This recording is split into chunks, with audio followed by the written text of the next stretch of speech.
Zanima me otac i brat, kako su reagovali i kako si im uopšte priznala i šta si priznala? Kako je to izgledalo? Gledala sam toliko filmova, da li to stvarno izgleda kao na filmovima? Ili još gore? To izgleda, to je haos. To je haos. Da. To je, ja sam jednog dana rešila, pošto sam imala momka i rekla sam danas moram bratu da kažem. Ja sam taj dan odlučila da mu kažem i odabrala sam najgori mogući moment kad je on uhvatio kvaku, kao u filmu, uhvatio je kvaku da izađemo, da idemo na rođendan od moje sestrične. I, u stvari ne, sestrična je vama... Nije bitno. Ne, od rođake. Dobro, rođake. Da, malo mešam nekad te porodične. Krenuli ste na rođendan? Ja kažem stop. Ja moram nešto vam kažem, ja imam momka.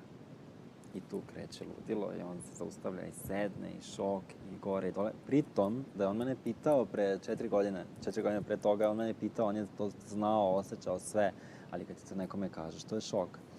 I onda je moj brat tu krenuo u istraživanje. Moj brat je takav, znaš, on je hteo mene da zaštiti, bio je prezaštitnički, a ja sam slobodna i volim da me niko ne kaluri, ne guši.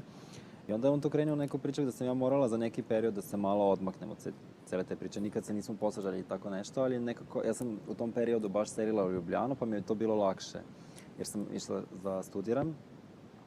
I taj period nas je neko spasio, ali je tu moja snajka odigrala najveću ulogu. Znači, njih dvoje su zajedno čitali knjige, mislim, istraživanja su radili, šta sve to sad znači, kako oni da se opode prema meni i mi stvarno danas imamo jedan predivan odnos. Ja mislim da je ogroman deo je tu odigralo društvo mog tata i mog brata, zato što su oni prilično popularni momci, imaju veliko društvo tih alfa mužjaka, pošto sam ja u jednom intervjuu rekla da su oni alfa mužjaci, ali time mislim emotivno inteligentni. Da, i to jeste alfa mužjak, da. Da.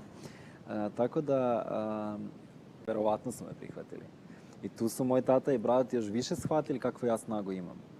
Znači, moj brat danas meni priča o svojim drugovima koji su po meni najkonzervativniji iz njegovog društva, koji su mu najviše bili podrška i rekli su mu prihvati je, znači to je ona, pogledaj je, nikome ne želi loše, ona je ljubav i tako.